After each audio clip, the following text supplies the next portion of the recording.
लोहार और राजकुमारी। एक रहस्यमयी कड़ी पुराने जमाने की बात है। एक राज्य था जिसका नाम सुरजनगढ़ था। वहां के राजा महादेव सिंह की एक ही संतान थी, राजकुमारी अद्विका। अद्विका सिर्फ सुंदर ही नहीं बल्कि तेज तर्रार और बुद्धिमान भी थी। एक दिन महल के तहखाने की सफाई करते वक्त राजकुमारी को एक पुरानी स्वर्ण जंजीर मिली। जब उसने उसे छुआ तो उसे अजीब सा एहसास हुआ, मानो कोई रहस्य उस जंजीर में छुपा हो।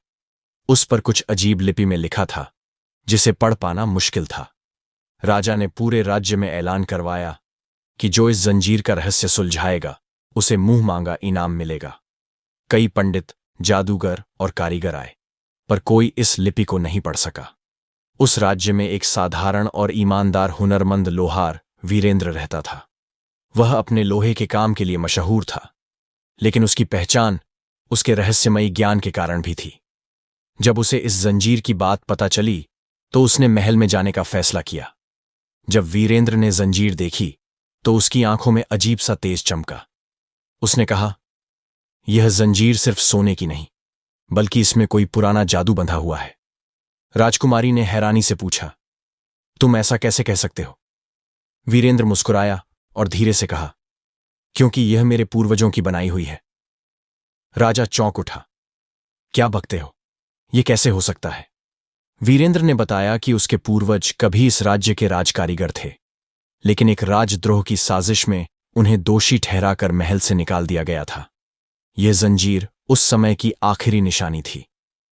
राजकुमारी अद्विका को वीरेंद्र की बातों पर विश्वास था। उसने रात को चोरी छिपे वीरेंद्र को महल के पुराने ग्रंथालय में ले जाकर प्राचीन किताबों की खोज करने में मदद की। आखिरकार एक ग्रंथ में उस जंजीर का रहस्य मिल गया। यह जंजीर दरअसल एक गुप्त तिजोरी की चाबी थी जिसमें राज्य का एक अनमोल खजाना छुपा था। लेकिन उस तिजोरी को खोलने के लिए शुद्ध नीयत और सही व्यक्ति की जरूरत थी। वीरेंद्र और राजकुमारी ने राजा को पूरी सच्चाई बताई।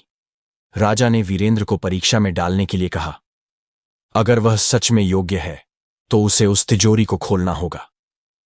जब वीरेंद्र ने जंजीर को तिजोरी के दरवाजे पर लगाया तो वह हल्के से चमकने लगी।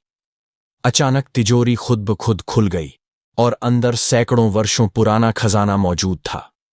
तब राजा को समझ आ गया कि वीरेंद्र के पूर्वजों को गलत दोषी ठहराया गया था। उन्होंने न सिर्फ वीरेंद्र को सम्मान दिया बल्कि उसे राज्य का मुख्य कारीगर बना दिया। लेकिन यहां कहानी खत्म नहीं होती। राजकुमारी अद्विका को वीरेंद्र की ईमानदारी और समझदारी बहुत पसंद आई।